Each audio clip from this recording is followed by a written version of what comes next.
Jessica Manalo. I'm from Las Vegas, and I'm a soul singer that plays. Okay. Oh, I'm just talking arts and crafts with them.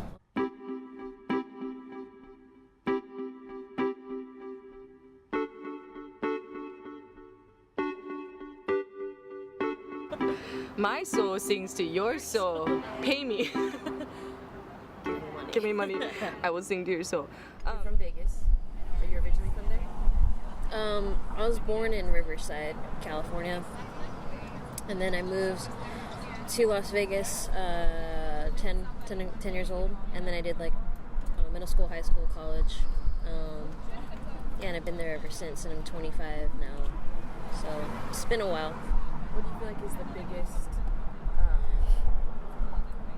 benefit of doing music the way you're doing music in Vegas, and the biggest challenge?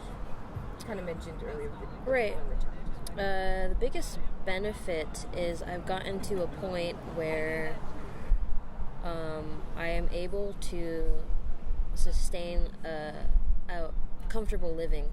Like I can pay my bills, and kind of do whatever I want. I don't have to wake up at 9 to 5. I mean, it's not all about the money, of course. I feel like the community is really strong in Vegas. Like, communities super supportive of each other. You'll see like a local artist at every other show. It's kind of like trade shows. And I'd say, and there's so many places to play in Las Vegas, so that's like a great benefit. Like it's like a plateau of just everywhere: coffee shops, restaurants, casinos, corporates, and then I would say so like in Las Vegas, there's a lot of conventions where there's this one convention I did for like all Chinese. Business somewhere. I forgot where it was, but I felt like slightly out of place because I couldn't talk to anyone, but the corporates pay very well, so that was a good benefit of Las Vegas. And then I'd say like the disadvantages is I don't always get to play what I want to play because it's always just covers, and sometimes it's not encouraged to play your originals, which is like what I want to play half the time, and they're slow. I like slower stuff, like soul, jazz stuff. And yeah, I just feel like I can grow elsewhere. I feel like, not that I don't love Las Vegas, I just feel like I don't super resonate with it. But there's a lot of advantages. But you talked about potentially moving to Portland. Kind of same thing. What are the disadvantages and advantages of moving your craft up here? I haven't played like too many gigs in Portland. I think I've played like 2. The advantages for sure is to pursue my original music here, and to be okay playing my laid back stuff and my soul stuff. The disadvantages is I feel like Las Vegas might be better in the income realm, but that's not what I would go here for. It's not for the money. It's to pursue my original stuff. Mm-hmm. So I'm sure there's a spot. There's a spot everywhere. If you look hard enough, if you want it, it's gonna come. So yeah. I first started playing the guitar when I was around 10 to 11. I can't exactly remember because my mom played gospel, or she was in the gospel choir in the Philippines. Oh, rad. Yeah, so she... Does your mom still play? No, not too much, no. She's passed it on. She'll bust out the karaoke from time to time, but she won't play the guitar often. But she taught me a couple chords, and I just learned it myself, and got super into Paramore when I was a teenager, and I started writing. I just got really inspired from Hayley Williams. Like a couple years down the line, I got into Amy Winehouse and got into the soul stuff, which I really resonated with. Because I only talk about I only sing about my personal experiences that Amy Winehouse does also. So yeah, I just felt like that was my niche. Take a sip of your coffee. What are the necessities of you getting your work done? The actual tangible pieces. I just laughed at it because like, whoa, I just got overwhelmed in my mind. I was like, everything just rushed in. What are the necessities? I feel like, first of all, and I'm gonna get like really like spiritual, but like, first of all, you 100% have to believe in yourself. Otherwise, who else will if you don't believe in yourself? You know, I mean, I feel like you have to be somewhat confident in what you do. So that's like that. And then I feel like you kind of have to be good at social media. Like you gotta be on it all the time, even if you don't want to. Get to network. You can't be afraid to talk to people when you go out. You know, be sociable. Meet the people in the bar. What do they like? Meet the managers. Anywhere you go. Just network. Show up to shows. Talk to the band members. What else? There's so much. I feel like if you can produce your own stuff, learn how to record your own stuff, record your own music, constantly write, constantly practice, try to brand yourself in some way, like you're the artist that is known for this, and so that's why people want to come to see you, because you are a business at the end of the day as well. Yeah, you have to stand out in your own way. So like, we are people, we are musicians, but we are also a branded business. That's what a lot of musicians don't understand if they're trying to continue this journey. But yeah, I think that's all I can think of. But there's so much more, but like, that's like the base of it. Yeah.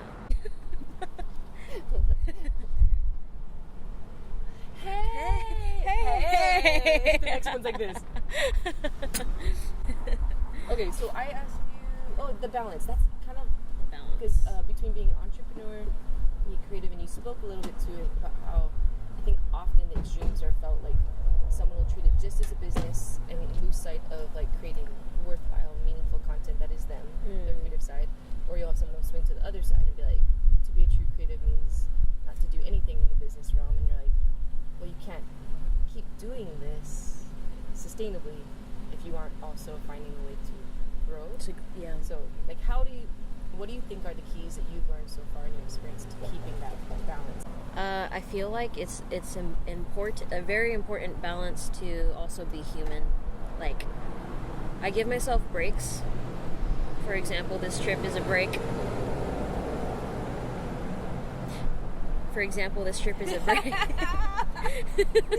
thought you were being just really pensive. I'm like, nah, No, I'm looking out for you, girl. I got you.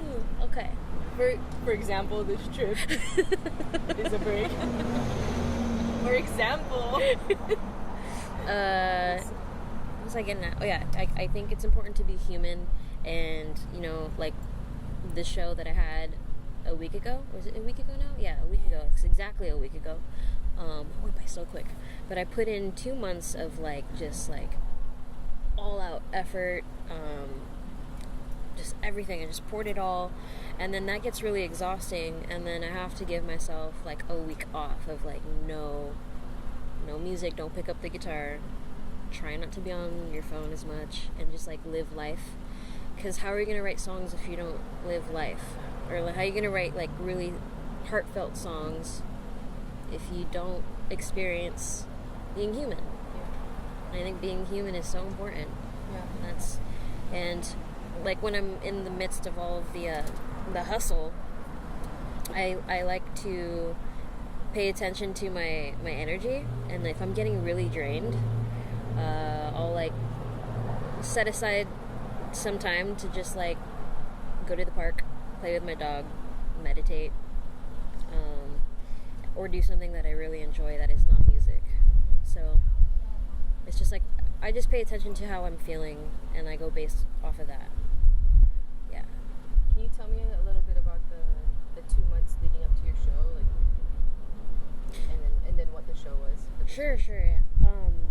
So whenever I have a show, I always want to make sure that the outcome is worthwhile. I want to make sure that I'm not just putting on a show like, hey, come out, bring your friends. Like, I want it to be like a party. I want to bring the whole community together, you know. So I always give myself 2 months because that gives me enough prep time to, first of all, like, sponsor the ad. I want it to, like, constantly be in people's faces. I'm sorry if it's annoying, but, like, I just want it to be in people's faces for, like, 2 months so, like, they could think about it and they remember. And I like to pick certain numbers in the month where it's, like, June 22nd, which is exactly what I did because I love to, too. Anyways, so I pick 2 months in advance. Gives me enough time to promote. Gives me enough time to make the flyers, make merchandise, to do, like, any of the necessary, like, recording. So this one was a single, my past one. So it gave me enough time to record, to make the video, to schedule practices, and it's just enough time to get it hyped up to where people are like, oh crap, she's been working, like, let's go to this show. And then I like to put a great lineup together that has like whenever I have, like, a show for like a headline show, I like to add, like, my friends too, because I feel like that, like, energy to it is important. So if I'm friends with this person and this person, like, we'll make it a friend party. I don't know how to explain it. Do you add them as or include them as, like, openers? Yeah. Are they part of your band? No, both. Both, yeah. But yeah, I put in so much work into it, and then it turns out being great because how much energy you put in is how much energy you'll receive back. I believe that. So, yeah. And it went, so, like, tell us about the show. Like, The show was so awesome. And I like the venue in particular because it's so intimate, and it's called the Velveteen Rabbit. They have, like, it was an outdoor venue. I believe it's like a bar based off of the rabbit in Alice in Wonderland. So it was just, like, really cute and, like, vintage looking in the back with, like, little light bulbs everywhere. And I like to put, like, incense on. Make the mood right. The show ended up really well. I think there was, like, maybe 100 plus, maybe near. It was just great. Like, every person had an awesome crowd, and everyone's fan base, like, became a fan of, like, another band that was in there. So, like, I like to mix up the genres a little bit too. So it's not just, like, soul, whatever. how do you do that? How do you curate? Excuse me. Like, you mentioned, like, bringing in friends, and, like, it's a mutual sharing, like, almost like networking your friends into it. Like, they bring their listeners, you bring your listeners, so it works well for your craft and for your business. How do you choose a lineup that will be, like, a smooth continuation, you know, into you being the headliner? I feel like, well, everyone that I played with, they are legit, like, my best friends. Yeah. Like, the girl I told you that was with me on this trip, she was part of that lineup too. You just trust in them. Like, you don't want to add someone so far off, you don't know who they are, and we make it, like, a collective decision, like, when to post this. You get, like, the algorithms of, like, Facebook. If everyone posts it at the same time, then it gets more interaction with people. So you strategize together. Yes, we're like, hey, let's post at noon today. Okay, gotcha. Boom, and then Post at 12:22. Yeah, seriously. Yeah, so just make sure that you, like, genuinely trust these bands, you enjoy their music, and you're really friends. Yeah. That's all. I feel like it works. Yeah. And now you're resting in Portland. Yeah, now I'm gonna be here. This just feels like such an abrupt thing to go from, like, this great success of the show and the next question. So, what are you afraid of? Like, your lowest point on stage, or just hard? The biggest thing I've probably had to overcome, I get down a lot, like a lot. How long do I want to keep doing this? Like, how long do I want to hustle? Because it gets so exhausting and I get drained. And I'm like, I ask myself, is this worth it?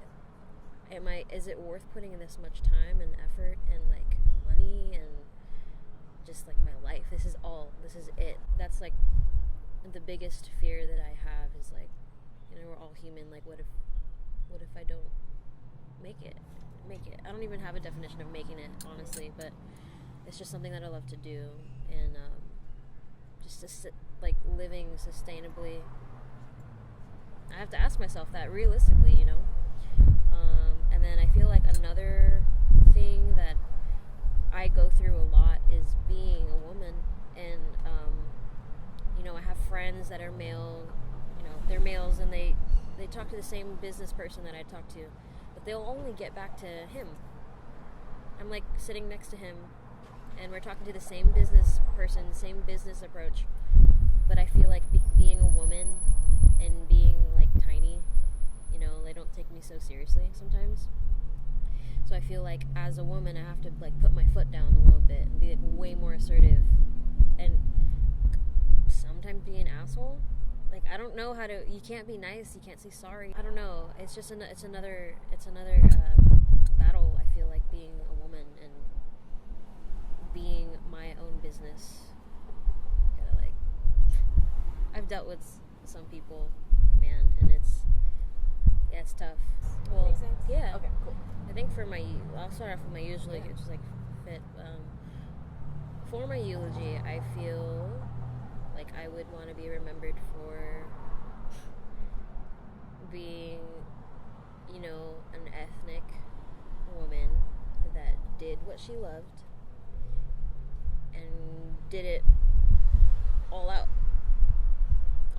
and like not give up, and like also being part of the LGBT community, like I want to be known that like I'm so different, but I still did it, and nothing held me back. That's all for that. For eulogy. I like that's all. You're like, that's huge. That's all. That's all. I want to like make a huge mark on this earth. That's rad. The biggest achievement I'm proud of is that I headlined the Brooklyn Bowl in Las Vegas. So, and I never thought that was ever gonna happen. Like, I was like, okay, hopefully they'll like ask me to open for someone at the Brooklyn Bowl. I've been waiting for it, like waiting for an email. And then one day I just got a like email. They're like, hey, do you want to like headline the Brooklyn Bowl on this day? I was like, yeah. Yes.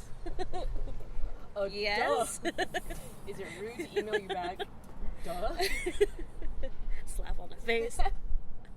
Yeah, that's the coolest thing I think so far. So cool. Yeah. Thank you for your time. Thank you. Thank you for having me. Did you enjoy your coffee? I sure did. You should rate them. I hated it. It sucked. Your dear Kova coffee. Jessica thinks your coffee Your guys' coffee sucks. I took one sip. I took one really, really big sip and finished it. It's so small.